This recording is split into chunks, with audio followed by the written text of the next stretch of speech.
Good afternoon, my little knockers. I hope you're doing wonderful today.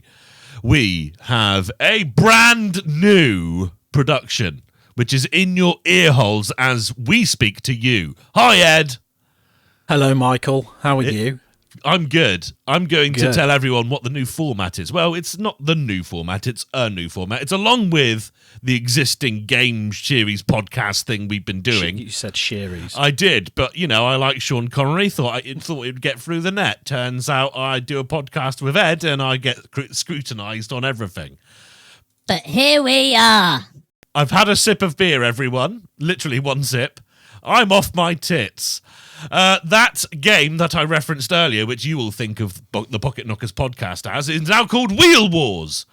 I know, it's an amazing name, and to be honest, it's the best of them. As well as Wheel Wars, you'll get this podcast, which we are going to call Hot Pocket. And basically, it is going to be us talking about recent events and news articles, as well as some more funny, adventurous, and creative things as well. Just a bit of, one-on-one chat, bit of Ed and I, and it gives you a chance to get to know us a bit more as well, and get to listen to our thoughts on things. These podcasts will get deep, they will get emotional, and hopefully they'll induce some thoughts from yourselves. Please comment below or whatever you're watching or listening on, and let us know what you think we should do next time. But for now, we've got it all set up and we think we know what we're going to be doing. Okay, Ed. Yes. You say you know what we're talking about. I got no clue. I haven't told Ed at all. Whilst you were sorting this out, I was having a poo. It's very true, very true. I've come up with some media bits, some news bits, and some, more, hit the microphone, some more sort of just fun bits at the end there to probably lighten things up after we've been through the news. So, let's kick it off with media. I phoned Ed earlier today, and he said he was at the bloody cinema. Well, he told me he had been at the cinema. So, what were you doing there, Ed? Apart from, I assume, watching a film, what was the film? Well, Michael, I'm glad you've asked. I was watching their Doctor Strange thing. Is it just? It's not just Doctor Strange, is it? It's It's Doctor Strange in the Multiverse of Madness. The Multiverse of Madness. Okay, yes. Yes. I must say, out of all the Marvel films, I haven't actually watched the Doctor Strange ones. I do like Benedict Cumberbatch. That's interesting you say that, because I thought that's just what people do. To me, it's like, if you're going to watch them, you've got to watch all of them. I couldn't imagine missing a bit out. I know what you mean. I mean, I watched the newest Spider-Man film, and he showed up, and I was like, oh, there he is, and that's the first and only reference, and that's all I know he does. So you never watched Infinity War or Endgame either? Yeah, I did watch both of those. Is he in those? Is he? Yeah, he is. Yeah. Good. I mean, good. When I watch Marvel films, it's like I'm just being a child again. I'm just watching theatrics and things explode and people fly. I'm not necessarily paying attention too much. Fair enough. I must say that was a very defensive argument for me just being having serious ADD, same thing. But yeah, I did like the new Spider-Man movie on account of it had the other Spider-Men in it as well. Spider-Man. Yes, Spider-Man. it did. Which I enjoyed. I very much liked that, blah, blah, blah. And I like Doctor Strange's role in that, as aforementioned. I do like Benedict Cumberbatch. But compared to other, Marvel films and things like that, what would you say? Is it top 10? Is it everything you ever wanted? Was it just a bit of filler? Is it something you're going to watch again? I'm the kind of person where if someone says it's really good, then you'd set an expectation. Yeah. And then by setting an expectation, it could ruin somebody's experience of the film. I'm that much of an arsehole when worrying about spoilers and such, which is probably why I wanted to go and watch it straight away, because it'd only been out a day from the point we recorded this. So I will say it's worth watching at the cinema. That's for sure. It's not a bag of dicks. It is good. I think people will have it. I think it would have divisive opinions. This one. Right. I mean, most people. So a lot of people might know who Sam Raimi is. The chap who directed this one. You will probably know him from the first 3 Spider-Man films. Okay. With Tobey Maguire, he directed them, but he originally started off with horror. So yeah, that was his big entry into the filmmaking industry was Evil Dead. Right. That's Okay. what I he mean, I've started seen with. it. Yeah, and Army of Darkness. That's where he started. He was very much of a horror guy, which is probably why one of my favourite scenes in Spider-Man 2 was where they're trying to operate on Doc Ock, and then like the tentacles take control, and you see like chainsaws dragging along the floor and things like that, Okay. and people screaming. But he's very good at that. There are elements of the Raimi-esque horror, obviously to a level where it's not going to be completely terrifying for kids, but it plays on that well. Okay. There's still the humour you would expect. I can't really say much about the plot because they've led a rough plot onto the trailer. But if you go anything off the trailer, you're going to ruin it for somebody. Yeah. I mean, I tend not to watch trailers at all now. We shan't go too far onto this subject because we'll have an article about it specifically. But Stranger Things is coming out in the near future, and of course, yeah. there's been a couple of trailers released. I just haven't watched them. But yeah, like the trailers. It doesn't matter, even if it gives you a positive or negative view on what could happen. Then that's already not necessarily completely spoiled it, but it's ruined my envision and hopes and my build-up, which I don't want. I want, complete unadulterated edging as it comes to, Trailers are bastards sometimes. The ones I hated, they were all around the same time, was so Fox, 20th Century Fox, before they were taken over by Disney. They did a trailer for Alien Covenant, and then they showed a really amazing scene where you've got the xenomorph everyone knows running through a spaceship, and it seemed so much like the original. Everyone was looking forward to it, and that was effectively bolted on at the end of the film when you went and watched it. Right. So it keeps you waiting for that moment. Yeah. There was another one that they did where it was, I think it was X-Men Apocalypse, which is a terrible film, but they showed a bit where Wolverine appeared in it. That's again, it was a passing thing that happened. It was a glorified cameo, if anything. And then they showed, Professor X is bald again, because it was. I can't remember his bloody name. What was the name of the guy who played young Professor X? Can't remember, but the guy from Shameless. Okay. That was annoying. Then I've always thought Disney have done trailers really well as not to ruin things. The only times I've ever thought they've ruined it really was, I know you're not a Star Wars person, but Star Wars Rogue One, they showed a clip with Darth Vader in it.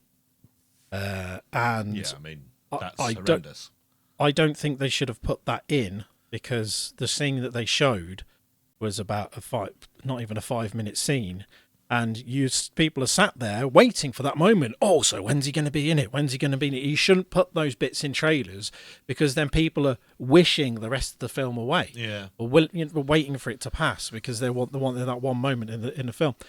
It's worth the wait, because Darth Vader's final scene in the film, I'm sure people have watched it by now, but I won't say it anyway, but it's fucking brilliant.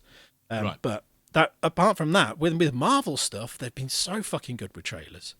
Yeah. They're really good at, because a lot of it is CG, they can cut bits out, and then they show it later in the film, so there's still surprises. For instance, you watch the latest Spider-Man film. Mm-hmm. You know the bit when you've got the giant Sandman and they're all leaping towards him. Yeah. In the trailer, you can see that they've actually haven't put because it's CGI, they haven't put the other two Spider-Mans in. So it's just Tobey Maguire's Spider-Man. Now, the only reason people noticed, I think it was in the Chinese trailer, that you've got Croc in it, and they've added an extra 2 seconds on the trailer, and you can see Croc getting punched by an invisible thing. Oh. And it's the only reason people guessed that something else was happening. But they're really good at it. They're really good with trailers. I think Disney Marvel trailers, they don't ruin anything, and I don't think they've ruined anything in this film either. I do. I mean, we'll talk about it a little bit. I do like Marvel films, and I do think of them almost as cartoons now, I think. Just because, and I think that's a healthy way to look at them. Some people get pretty angry because of the complete lack of, physical effects, and to the point where they're not even filming on location anymore. It's nearly all filmed in studios, completely all green screen or blue screen. And it's a lot of people dig at that. I would normally be along with those people. I'm a big practical effects guy, and you can tell when someone, just how physics works. Like when there's a car crash and it's like fucking, you'd end of Gone in 60 Seconds when he jumps the car over the bridge, and it's like, fuck off, what have you done? You've just ruined that film. It's a delicate balance. It's a very delicate balance with the practical and physical. And you're right, a lot of it. I mean, in Spider-Man 3 again, the majority of Tom Holland's suit, especially from the point he was in the condo onwards, his suit there, they completely redid it, all in CGI. You couldn't tell. You couldn't tell, but there was more than you think. Yeah. But I mean, and you know what? Like, it is great. And as we speak, I believe it's actually one of the best films ever made as we speak. I mean, according to critics and things like that. And box office numbers. Sorry, I don't think it's that brilliant. I think it's bloody good, but I don't think it's that brilliant. It's just riding the nostalgia train. I thought No Way Home was actually probably theatrically better. But sorry, which one were you thinking of? Oh, No Way Home. No Way Home was the last one. Which one? No, was it? Yeah. No Way Home. Far from Home is the one you're thinking of. The one when he's in Paris and all that. Yeah. I thought that was better as well. Oh, sorry, I never even realised they were called something so similar. Yeah, there's Homecoming, then Far From Home, then No Way Home. Okay, I don't like those films anymore, man. Also, you referenced it as Spider-Man 3. That's the first time I've heard any. Spider-Man 3 to me is just Tobey Maguire's. Yeah, it's a different trilogy, isn't it? So right. No, I understood what you meant, but yeah. Right, okay, well that's great, man. I'm glad you enjoyed it, and you go in to see these films at the cinema. Like, some people don't don't necessarily go to the cinema anymore. Netflix is so prevalent in people's lives now, and you forget, like, when you go to the cinema, even though it's not necessarily like the best, because people have got 4K HDR 120 frame TVs at home, but like, it's the sound system, man. Like, if you were to have a sound system anywhere near that good in your house, you're going to be pissing your neighbors off, which I used to. I don't anymore. I have been looking at it. I'd love that.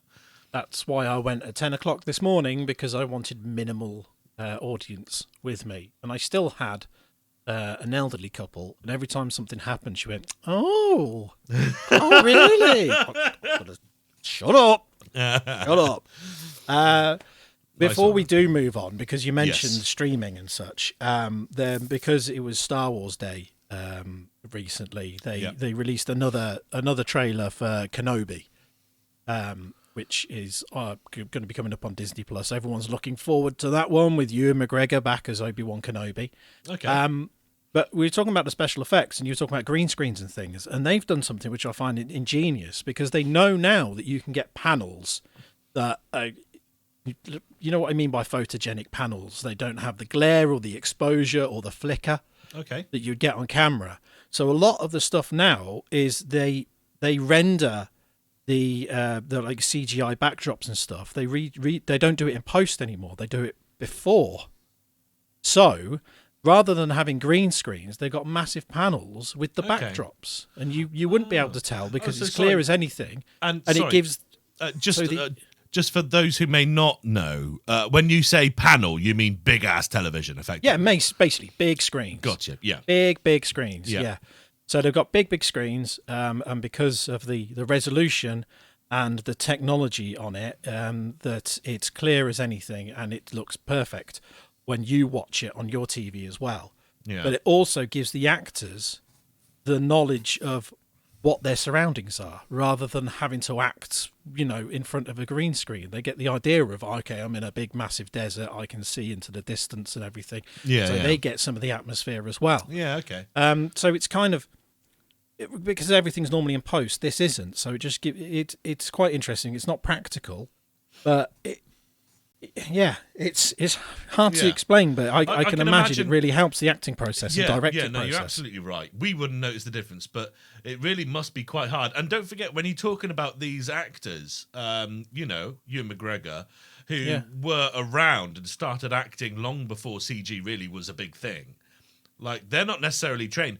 Like, Tom Holland, for instance, has been alive since CG was pretty much primary. So he probably is born into it. He has been acting in CGI since he was acting. But for those other more theatrical and, methody actors, it would be quite hard just surrounded by blue cloth to be, I think that's why he likes it, because a lot of the stuff he did prior to the Star Wars prequel trilogy, I wouldn't say it's independent stuff, but it's not heavily reliant on CGI. Then he went and did that, and everything was a fucking green screen. Yeah. And he said it was a breath of fresh air for him to be able to look around and see the surroundings, rather than a director saying, right, imagine there's something over there on that little X on a green screen or something. They don't have to do that. They can say, you see that there, and you can see it on the screen. So, yeah. I'm looking forward to it. For the love of God, let's stop talking about Marvel. Practical effects are better. Stop it. Right. We've got a bunch of new series coming up or come out recently. Right. I'll note some that I know of and I'm looking forward to. Okay. So Peaky Blinders came out a few months ago, the new season. Completed that. I enjoyed it. I shan't ruin the ending, but, there's a film coming out as well, apparently, in the future that's going to finish that. Right. There's Ozark. That's now finished and completed. I enjoyed that thoroughly. That is very good. It's amazing. I really like that show. It's very well shot. Really good actors in it. His wife can suck a bag of dicks because she's the most annoying character ever. But, I hoped she was going to die. She didn't. I'll take your word for it. I've never watched it. It's worth a go, mate. I mean, you pay for Netflix anyway. For Netflix, so you may as well just fucking watch it. Better Call Saul, if you like Breaking Bad. Better Call Saul is out. It's currently airing a new episode every week, so Kate and I are holding off until it's all out and we can binge it. That's annoying me because I haven't caught up with it. I haven't watched Better Call Saul since... I don't want to ruin it, so I'll just say the fall asleep car crash. Okay, yeah. Yeah, that's so it's been a while. Yeah. I think I've missed a season and a half probably.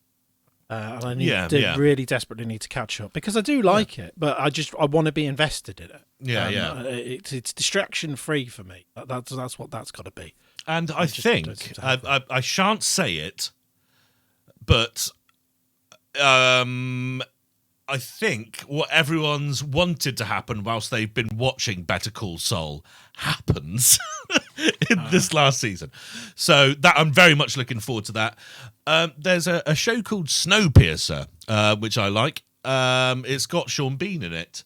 I watched the film that was based off of. Yes, which was based off of a book, I think. I think you're right, yeah. I've not watched the series, but I really enjoyed the films. But is it a second season then, is it? Have they done more? I think this is the third, actually. Fuck me. Okay. Yeah. And it's, again, airing an episode every week, so we're waiting for them to finish airing so we can binge it. It's really cool. I will say, when you watch it, especially with the production value now of some things like Better Call Saul and Ozark, they both look really nice, whereas this, you can tell There's a more sort of traditional approach. The set design is good, but really you're there because the whole idea of a train relentlessly going around the planet because it can't stay stationary because it will freeze is amazing. And that's it. What about you, Ed? You mentioned Kenobi. I'm terrible with TV series at the minute. Anyone will tell you. For instance, there's other stuff that I like. There's the new series of Inside Number 9 has come out, and I still haven't watched the series before it. What I've not heard of. Is that supposed to be the next door to Number 10? No, Downing Street. It's an anthology series. It's always called Inside Number 9. For instance, it was always set like someone who lives in house number 9 on a street, or maybe a flat number, or a a restaurant is table number 9. But it's very odd stories. It's two writers. They did Psychoville, but they're known mainly as two of the writers of the League of Gentlemen. They've been doing it for a long time. They've actually Amazon have just commissioned a US version of the series as well. But because it's an anthology series, you can write what you want about it. Really. Okay. I if you've not watched it, I would say it's really worth a watch. As I say, you don't have to know about the whole thing. You can probably dip in whenever you want and enjoy it. And it's got Catherine Parkinson. She's absolutely amazing. I love her as an actress, and They I think have she's different amazing actors to look and at as well. actresses in every one. There's only two actors that are really in the same episodes. That's Reece the main Shearsmith and writers. Steve Pemberton. They're the ones, yeah. Okay. Well, yeah, man, that looks pretty cool. It looks like something I've not seen before, which is always good. I have started watching something which has been out for a while now, and we've been dodging it, but I met up with family recently, and they were ranting, well, not ranting, they were raving about it and saying how good it is. Very simple premise. It's called Is It Cake? Oh, fuck me. I watched one episode of it, and everyone in it put me off. Really? It's got that horrible... I mean, I don't get me wrong. I like a lot of American shows, but it's got that real horrible, corny, wow, hey, ooh, like overreacting. Is it cake? Yeah, Like, I know what you fucking mean. hell. I know what you mean. At one point, doesn't he have a fucking samurai sword and cut the fucking cakes open? That's the first we one, watched one episode of it. I can't fucking stand any of it. I really enjoyed it, Ed. Okay, good for you. I don't know. I enjoy the actual trying to guess the cake. You are absolutely right. Yeah. The personalities are a bit fucking shit. The presenter I thought was terrible, but he did grow on me a little bit when he did personally attack one of the other audience members. Yeah, Sorry, one of the other in that episode. I think he stumbles or says something, and he's like, "Moo!" Yeah, he looks like he feels like he's trying to push his boundaries, like he's being restricted by the production company to try and be nicey, but it's a part of him wants him to... I think he's probably got a better comedy element to him outside of the show, possibly. I'll give you that. But I didn't like it. I had the same reaction to a little while back. Netflix did The Floor Is Lava. Yes, no, that was great. I couldn't stand it. It was fucking shit. No, I fucking awful. loved it. What's his name? Rutledge Wood. I absolutely love him. He used to do Top Gear US, which I absolutely adore. Yeah, that's the guy. I think it's great. couldn't And stand finally, it. in the media section of our first Hot Pocket is something that I never really normally would care about, is Kim Kardashian. Now, I know, Ed, I know. Recently, it was the Met Gala, right? And you know what it's like. They all come and all the celebrities dress up in wonderful things. But she dressed up in Marilyn Monroe's dress, an iconic dress that's been in a museum for some time. And it's great. She looks actually amazing in it. It's gorgeous. And imagine being able to get that dress out of a museum and borrow it for the Met Gala. Can you imagine that? Imagine... Are you Googling it now? Yeah, I wish I was. Well, what? So you sound like you're negative. What's awful about it? You started at Kim Kardashian. Look, I know, all right. But you know what? I'm a big fan of Steve-O's podcast, Wild Ride. And recently they had round 2 with Chris Pontius, from Jackass. And they had a quick bit where they were going through like celebrities they had met and ranking them on how nice they were or not. And Kim Kardashian apparently in real life is really nice, like down to earth, good to talk to, can have a laugh. The worst one apparently was Ellen DeGeneres. A lot has been said about her at the moment. Yeah. I mean, it's something about the treatment to the staff on her show and things like that as well. Yeah. Well, it was because Chris Pontius was on the show, and I think he asked, like, where's the toilet or something like that. Or, he said it more politely than that. Hey, sorry, Ellen, do you know where the toilets are? And she's just literally was so rude and dismissive, just like, why are you talking to me? You shouldn't be talking to me. You need to ask a staff member or something like that. And like just was looking through him. And then, of course, it's the same thing. She sat there with a massive angry face on. And then as soon as the cameras are 3, 2, 1, we're live, she's like, hey, I'm Ellen. It's just fucking Hi, hell. welcome to Ellen. Ellen, I need a poo. Yeah. Where's your toilet? It's like working with you. Yes, it is. Anyway, back to Kim K for a moment. So yeah, normally I don't really know or care about anything she does, but I just thought it was really cool that she managed to commandeer that dress out of a museum. I assume she took, looked after it, and it's back in the museum now. But something else, whilst I did a bit of, because my Kate told me about this, and I looked into it, and actually people have started talking negatively because she had to lose 16 pounds in order to fit into it. So people are saying, it's shit that she had to, basically body, traumatize herself to be able to fit into this dress just so she would look good, blah, blah, blah.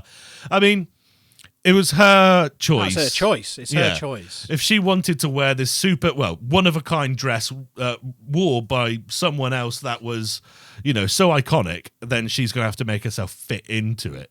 And she did. This is what fucks me off about people and celebrities. It's when they're going, oh, you shouldn't be doing that. You shouldn't be doing. It's their choice in the end of the fucking day. Yeah.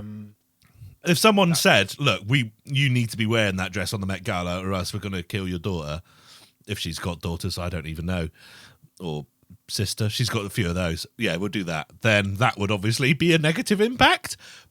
But she didn't, as far as I know. Anyway, that's enough about that. I just thought it was a cool thing and something to add into the media section. Now, everyone, we're going on to the news bit. Can we just mention something in media very quick? Sure. Go on then. Is last week, because Rammstein released their latest album. Oh, okay. Yeah, that's a better bloody thing. Brilliant. Is it really? Yeah, it's fucking amazing. There's already been a few music videos out, and they are definitely watching. I would love to see them live one day. And the photography on the album cover, they found out it was actually the photograph was actually shot by Bryan Adams. So yeah, summer of That's an odd '69. Yeah. And Run to You. Yeah, that's the one. Yeah. Everything I do. Oh yeah. Highlander. Robin Hood, Prince of Thieves. Okay, good. Highlander was Queen. Was it Queen? Who wants to live forever? Yeah. Okay. Now, let's get into the news. I've only got a few articles here, really, just because I don't know much about news, how to look into it, or what's going on. I put some keywords in. Don't worry, this section will get better and probably more conversational as time goes on. I do hope it's not celebrity-based.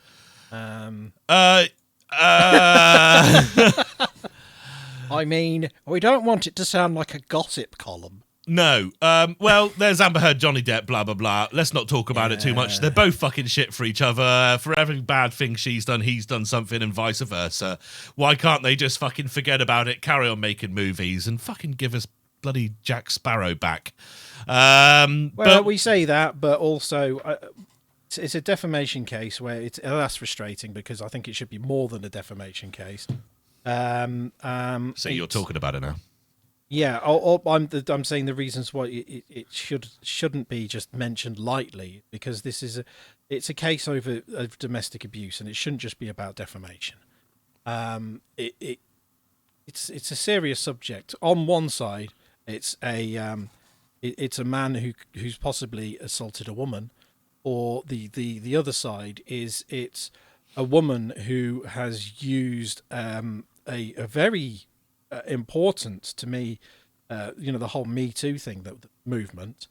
It's to raise awareness that kind of stuff happens, and she was mentioning it at that point, using that moment to put out what's happened. And if she's made a mockery of that, on the flip side, that's also not a good thing. Either way, it's shit.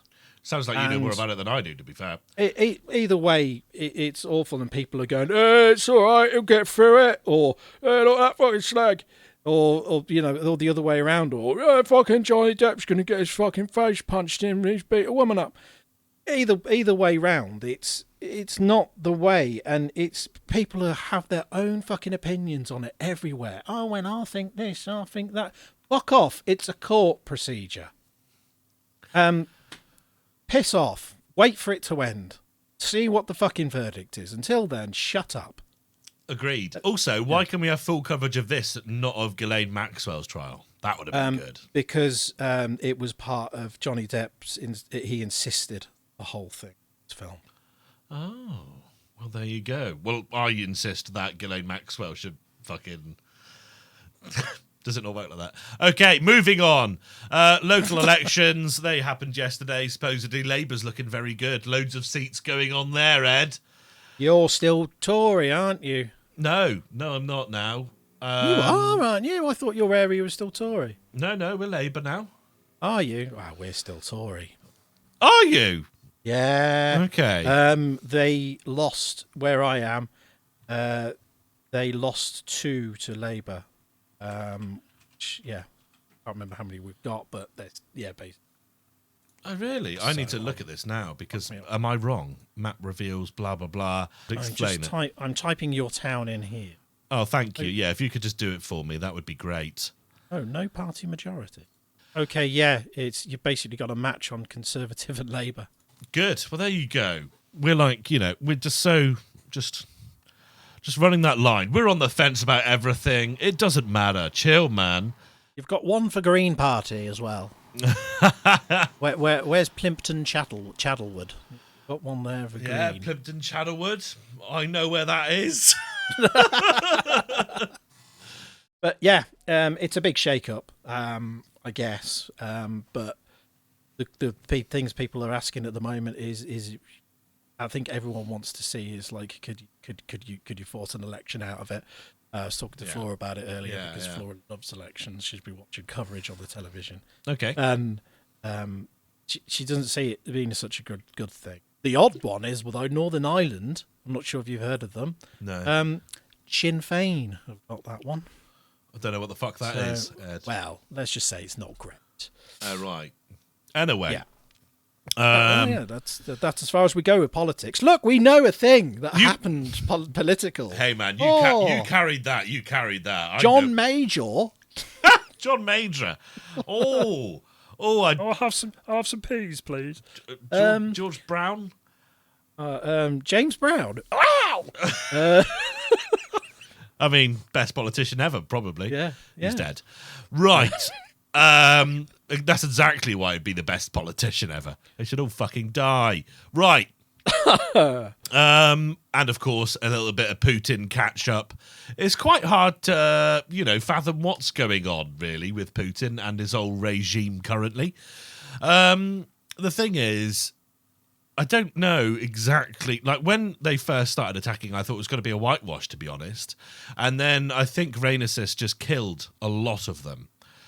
I think she's still doing it now.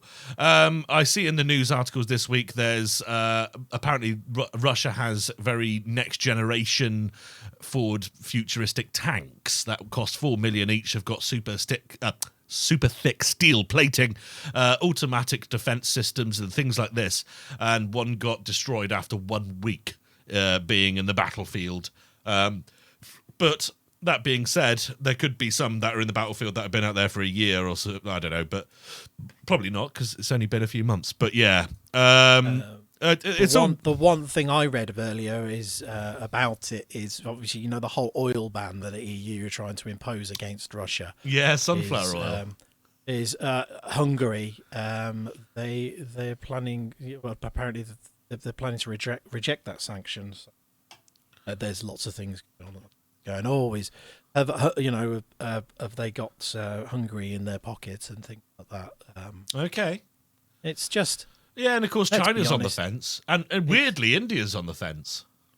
Yeah, I mean, there's lots of things. There's lots of things in play, isn't there? There's economy. There's strengths and relationships between countries, and I guess a lot of people as well. They've got. There's obviously, let's be honest. There's the concern of a big fucking explosion. I guess when no one wants to be fucking shat on from that height. No. Also, from a sporting point of view, that's not very good war.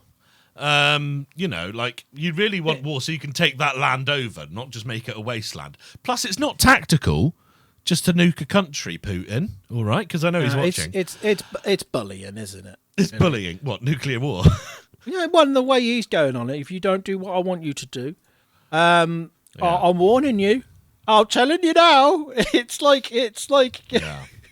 I mean, surely it's like a child reaching for a fucking chocolate bar or something. You can't touch that. No, I'll give you to the count of 3. Yeah. It's like, what about? Anyway. I don't understand. Obviously, I think if he was to launch anything, as far as I understand, the only thing anyone else in the world can do is launch back. But there's not actually any defensive attacks against nuclear attacks, unless you can strike them whilst they're still in the air, maybe, and get them to blow up whilst they're in the air. I think we've got enough defense. Lots of people have defense, but it's just the conflict.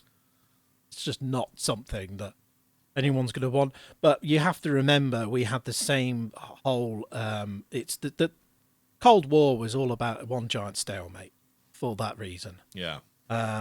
If that was to happen, it's not something new. I mean, I think the concern right now is there are people out there affected by something that they don't know fucking why. And the big thing is, if you read in the news, there are people out there like discussing with people in the street about what's happening, and they think that they're trying to. It's the other way around. Apparently, Ukraine have got beef with Russia. And they're trying to stop them from coming over to the border and trying to fuck shit up. They've been fed a pack of lies over there. Yeah. Oh, they have. Yeah. I mean, they've cut the internet off now. They're a bit North Korean currently. They're being brainwashed. I wouldn't be surprised if they won a few Olympic tournaments now since they've started war against Ukraine. People get imprisoned for fake news there. Yeah. Pussy Riot. That was being lesbian, wasn't it? At the moment, people out there publicly protesting against the war and you just get arrested. Are being imprisoned for fake news. Yeah. It is happening, and it's all over the fucking news. Quite funny for someone who's best mates with Donald Trump, isn't it? Yes, Trump. Okay, so there you go. There's a bit of news. As mentioned, we'll probably do more of a deep dive, and we literally decided to record this maybe an hour before we started recording it. So hopefully next time, as the week progresses, we can start taking notes in a document or something and actually reflect upon those as they come up. But now, let's move on to some hypothetical scenarios, Ed. All right? All right, go on then. Hit me. Let's start off with an easy one. All right? Mm-hmm. What's the one food that you would live on forever? Pizza. Same. Pizza. What's your views about controversial toppings? What, like pineapple? Yeah, anchovies. I don't mind anchovies. I'm not offended by pineapple, but it's not very often I would choose pineapple. Yeah. Occasionally I'll go, you know what? Yeah, I might give it a go. But yeah, I'm more of a spicy pizza man. Gotcha. Okay. And did you hear Domino's has started charging for delivery now? That's okay, depending on where the money goes. Yeah, it won't be to the delivery drivers, though, will it? Also, whilst we're here, what's your Chinese order? If you order from a Chinese, do you get the same thing every time? Chicken curry. Chicken curry with what? Noodles, Egg fried rice. Egg fried rice. Chicken curry and egg fried rice. I don't mind chicken balls, but I don't like the sweet and sour sauce. Really? Does it give you weird dreams? No, I just don't fucking like it. I'm not a fan of sweet sauces. I love them. I think we had this conversation on the hot ones that we did, but the not ones. The not ones. I think we're I'm not a big fan of like sweet and sour sauce or sweet chili, things like that. I don't like that. No, that's my bag, man. I love them. That's all right. That's why we're a perfect couple, because I can have those and you can have the others. Crispy chicken, like chili and garlic. I don't mind that. But yeah, normally it's a chicken curry, and everyone goes, "Oh, if you want a curry, why don't you go for an Indian or something?" It's not the same type of fucking curry. Okay, right. And we're going to finish on one more hypothetical. All right, go on then. If you got £1 million for every second you microwaved a baby, how long would you microwave it for?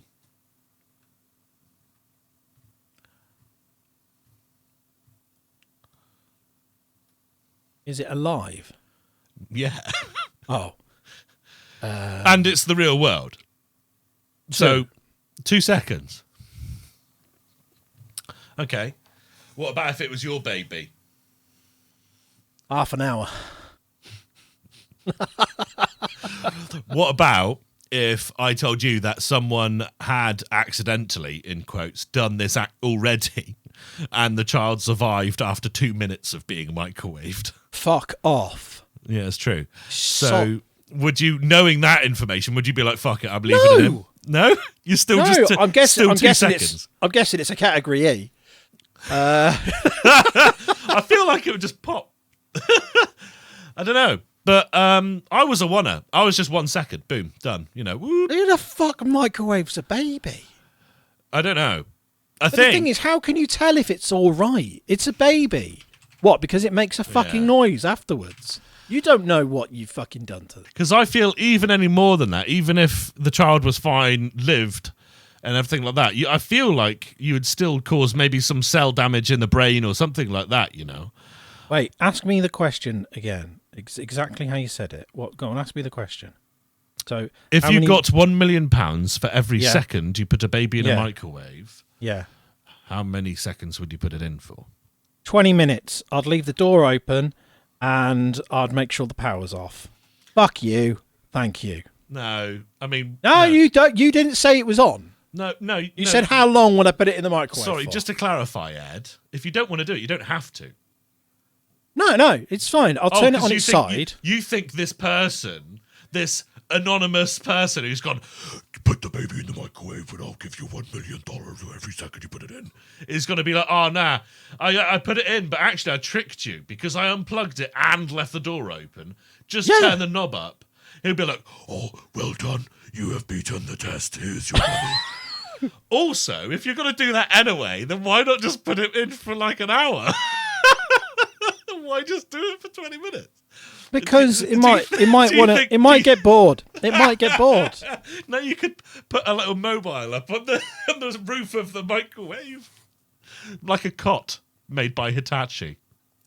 Yeah, I could put some cushions in it, little blanket. Yeah, little blanket, and I'll just put it on its side and leave the door open. But you wouldn't get your money, though. You wouldn't get your money. The microwave has to be on, because that's the point of the fucking thing. No, it's not. No, it's my question to you, Ed. If I decide it is, then it is. Yeah, but that's not the original question, microphone? Microphone? That's not the original question. I am peripheral. You are now expanded upon the original question. Well, only because you're being a giant cunt.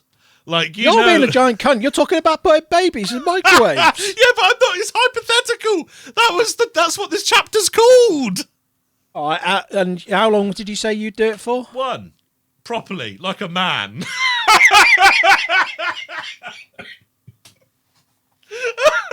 In, out, job done. Right, I've just done it. I've got my million, okay? The baby's fine. Can we split it? I mean, if I was to give you $1,000, would you happily take that money, or would you be like, no, he's got this money through a bad means, he's not? I'd report you. No, the baby's alive. What are you going to report me for? Putting a baby in a microwave. Is that against the law? I think it could be, yeah. It'd be like, I don't know, I was thinking it would be like negligence, abusive child parent. Fucking, you're putting microwave fucking radiation or whatever it is. Yeah, but 1 second might not even be enough time for it to even, you know. Might not be. So you haven't read this through. You don't know for sure, but you went, I'll wing it. Fuck it. I'll wing it. It's not my kid. Oh look, it's fine. It's fine. I'm okay. It's probably okay. What if it's I a thought it might be all right. microwave? I was fine. What if it's a 500-watt microwave? Like a really low one, not like a 1 kilowatt. No. You thought about it. You can't fucking haggle on your fucking microwave categories. You fucking hell. Okay, everyone. Thank you for listening to A Hot Pocket. I hope you enjoyed this. We're going to be doing these as soon as I walked in. We will be doing these hopefully more frequently. We're going to aim for every week. We're aiming for around 40 minutes to an hour. We're bang on that. So lovely jubbly. We'll see you next time, everyone. Can we ask people to donate to like NSPCC or something?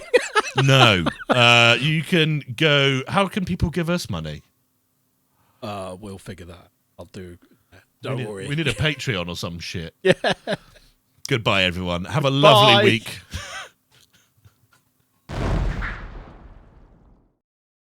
How do you think that went, Ed?